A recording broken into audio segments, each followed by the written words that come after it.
The term brother from another mother always sounds kinda cheesy to me when I hear it. Like in the movie Rush Hour 3, I remember there's a part where Jackie Chan is having a sword fight with some other dude, and Jackie Chan keeps telling him, "Suyang," and the bad guy gets the upper hand on Jackie Chan and he tells him, "You have no family, you have no one, you have nothing, just like me." And then right before the bad guy's gonna stab Jackie Chan in the face, Chris Tucker shows up wearing a woman's wig, and he says something like, "I wouldn't say nothing, he has me, his brother from another mother." So it is a pretty cheesy thing to say when describing a friend, but just like Jackie Chan, I have a brother from another mother too, and his name is Chamba. Most friendships start out as situational sort of things, like you're in the same class as this person so you start hanging out, or you meet this other person at work and now you're both buddies. With Chamba, I don't remember a time when we weren't friends or we didn't know each other. There's times when my mom shows me pictures of me as a little kid and she says, "This picture was taken when you were eating some watermelon with that one girl, and the girl kept eating all the way down into the rind and you got upset at her, and you kept telling her to stop eating it, that the watermelon had served its purpose already." And I don't remember that moment happening at all, but there's proof of it right there. And then my mom turns the page and she shows me another picture, and I'm there with Chamba and we're both wearing crappy kids clothes, and I don't remember anything about that day either, but it's proof that Chamba was always around, even if I might not remember the moments all that clearly. There's some early memories with Chamba I do remember though. I remember when we were little, I used to have a whole bunch of Legos left over from my older brother's toy boxes, so we'd gather up all the blue and white Lego pieces, we'd dump them all on the floor in my room, and we'd declare that we were having a Lego pool party. So we'd put goggles and snorkels on, and then we'd jump into the pool, and we'd fuck ourselves up, landing on the Lego pieces with our faces, or getting them jammed in between our toes. My mom would hear us yelling and laughing, so she'd come into my room, and she'd see us writhing in pain on top of our Lego pool, and she'd ask us, "What in the world are you two doing?" And we'd tell her, "No, it's cool, see, it's like a pool, we can even do a backstroke on it." And that backstroke was some of the worst pain either of us had ever felt. I remember one time we found an old tape recorder in a box in a closet, so we'd play games on the NES like Double Dragons Mode B, which was a weird fighting game mode the game had, and we'd both let our characters just stand there without doing anything, and we'd record the music coming out of the TV speakers. We kept recording a bunch of music from different games, like Fester's Quest and Dino Ricky, and then we'd go to my toy box where all of our toys and action figures were. We'd start laying them all flat on the ground in their own separate rows, and then we'd make our hands into a square shape, and we'd hover that hand square over our improvised character select screen, and we'd take our time carefully picking out what character we wanted to fight with. After we'd both made our choice, we'd sit down on the floor facing each other with the tape recorder by our side. We'd hit play on the tape recorder and the Double Dragon music would start playing, and then I'd say, "Round 1, fight!" And we'd start playing our own version of Street Fighter with our toys, with some awesome custom stage music playing in the background. Chamba was a cool person to play with toys with too, because I had other friends that sucked the fun out of playing with them. They'd literally smash two toys against each other over and over to show that the two toys were fighting, or they'd throw a toy against the wall to show that that's where it went flying after being punched. It showed a lack of imagination, and your toys always ended up fucked up after playing with someone like that. With Chamba, we had the perfect chemistry when it came to playing with action figures. I'd throw a slow motion punch at him, and he'd get hit and he'd go flying towards a wall, still in slow motion, and then as he's about to hit the wall with his head, he flips around and he lands with his feet perpendicular to the wall, and for half a second it looks way cool because his action figure happens to have bendable knees, and then he uses the wall to boost himself back to where I am and he hits me back. And it's awesome because we're doing this dance of improvising what we do on the spot, and the other person has to cooperate with what you're doing and vice versa. Sometimes I'd play with other kids and I'd try to do stuff like, "Okay, so now I'm gonna punch you in slow motion and you'll go flying," but the kid would say, "But I have super speed, so I dodge your punch and then I send you flying." So I'd try to play along with him and I'd say, "Okay, so you send me flying and I hit this rock, and then when I get up," but the kid says, "You get up, but I'm already there waiting for you, and I send you flying the other way and you hit like 10 more rocks." And it starts being a drag playing with this kid because all he does is interrupt me to get his way. There's no cooperation and therefore no real friendship to be had. I don't remember the first time me and Chamba hung out together, but I wish someone would have been there to record our very first encounter for us to look back on, because to this day, I'd say that around 80% of the experiences I've had, more than half of the games I've ever played, most of the media I've consumed throughout my life, Chamba was probably there experiencing all of it with me. Chamba was one of the people I'd call up on the phone and talk with when the whole Dragon Ball Z rebooting fiasco happened. We both felt the pain of having to go through the reboots, and we'd vent with each other over the phone every time it happened. When I was going through the whole A Huevo and Supreme Nazi ordeal, there was someone in Chamba's school talking shit about everyone too, including him. I'd talk with him and tell him how fucked up things were getting at my school, and he'd tell me how fucked up the situation was at his. The time when I found out I could play ROMs on my computer and stumbling onto Get Right and eventually discovering Earthbound, Chamba was right there playing all those weird games with me, and we both had to figure out just what exactly a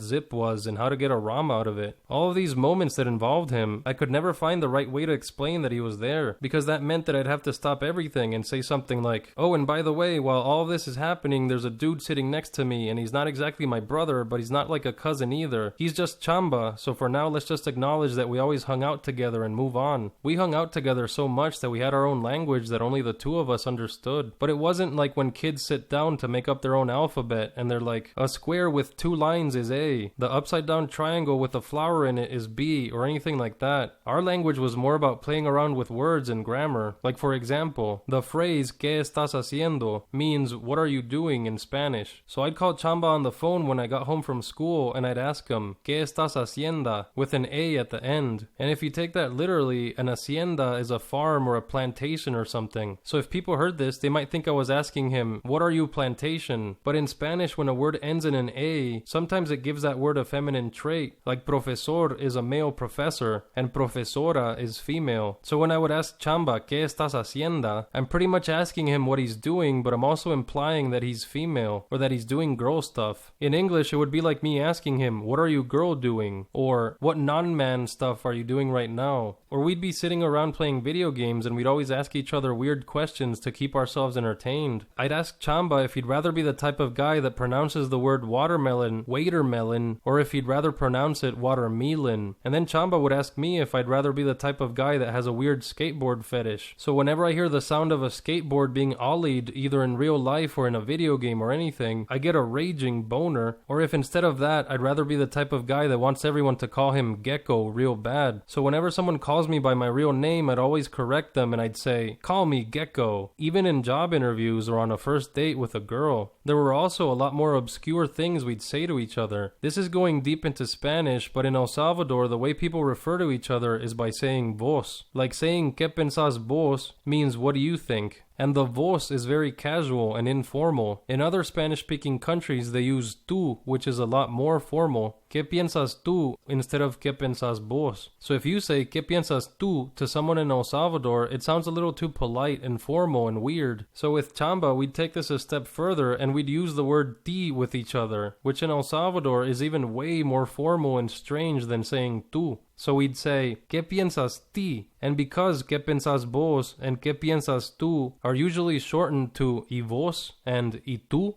and that means and you. When you shorten ¿Qué piensas ti? It becomes y ti. And E.T. sounds a lot like that one Steven Spielberg movie with a gross-looking alien in it. So from then on, we'd be playing video games and our conversation would go like, I like vanilla ice cream, gross-looking alien? And then Chamba automatically knows that I'm saying E.T., so he says, I don't like vanilla ice cream that much. I like cookies and cream more. And we had tons of these sort of things where we'd play around with words and only we understood what we meant. Everyone's had that moment with their friends growing up when someone says, we're always going to be friends forever, and even if we all move somewhere far away, we're still gonna get together at least once a year. And everyone's like, yeah, friends forever. But the older you get, you have more responsibilities and less time to hang out. Or maybe one of your friends gets married and you barely see him anymore. Little by little, life keeps getting in the way, and eventually the only communication you might have with some of your old friends is sending them a happy birthday message on Facebook once a year or something. Chamba and I practically lived together 24/7 for the first 15 years of our lives. He'd come to my house during summer break with a duffel bag full of clothes and we'd hang out all day every day. And when we were in school, he'd come over to my house every weekend. But eventually, as we were growing up, we both made our own group of friends and we started spending less and less time with each other. And the more we hung out with other people, the more we came to realize that the way we acted with each other when we were hanging out wasn't the way we could act with our new friends. It's like now we'd have to wear masks around them. We were still ourselves, but a little different. We had to morph and behave ourselves according to what friend we were hanging out with. I'd be hanging out with a new friend, and he'd show me a photograph of a kid taken seconds before he was hit by lightning, and his hair is all crazy, and my first thought would be, this kid's hair looks like Goku's hair. And if this friend had been Chamba, I would have said that, and we would have started talking about the best moments in Dragon Ball Z, but then I'd remember that the friend I'm hanging out with never saw Dragon Ball Z. He's never seen any anime at all. So I'd push my original thought to the back of my mind, and I'd say, oh wow, that's crazy. And the mask I'm wearing would start to feel a little bit tighter around my face. Or Chamba would be hanging out with a new friend, and he'd be forced to go see Coyote Ugly or Charlie's Angels in theaters, because his friend wants to go see how hot the actresses look in those movies. And for a second he'd get a flashback of the times we spent at my house watching movies like American History X or Fight Club, and then he'd push that thought to the back of his mind, readjust his mask, and he'd say, awesome, let's go see how hot they look. Throughout the years, the less Chamba and I hung out with each other, the less we remembered our true selves. The masks we'd been wearing around our other friends didn't feel like masks anymore. We'd convinced ourselves that that's who we really were and forgotten all about the person underneath. One night, I'm at a club with my new friends and we're all having a good time, and then I happened to see Chamba across the room, hanging out with his new friends and having a good time at his own table. I feel like I should go over there and say hi, but this is the first time I'm seeing him outside of the usual environments we hung out at for the first half of our lives, so it's kind of a shocking moment. Because in El Salvador, everyone knows everyone, one of my new friends spots someone that he knows at Chamba's table. His friend waves us over to where they are, and we all walk over to their table to say hello. As people from my new group of friends are shaking hands with Chamba's new group of friends, me and Chamba are both looking at each other and we don't know how to act anymore. I asked Chamba if he wants to go get a drink at the bar, and he's like, sure, let's go. We get our drinks and it's still kind of awkward, until the both of us start making some small talk, and suddenly we're using words that we haven't used around other people in years. Words we couldn't use because they wouldn't understand what the hell we're talking about. And with each mention of E.T. the gross alien, or ¿Qué estás haciendo?, it's like we're both peeking out from underneath our masks and showing each other, I'm still here, the real me is still here underneath this mask. I still haven't forgotten who I am. So we talked for a while at the bar, until we saw that my group of friends was heading back to their table, so we both put our masks back on, said goodbye to each other, and hung out with our new friends for the rest of that night.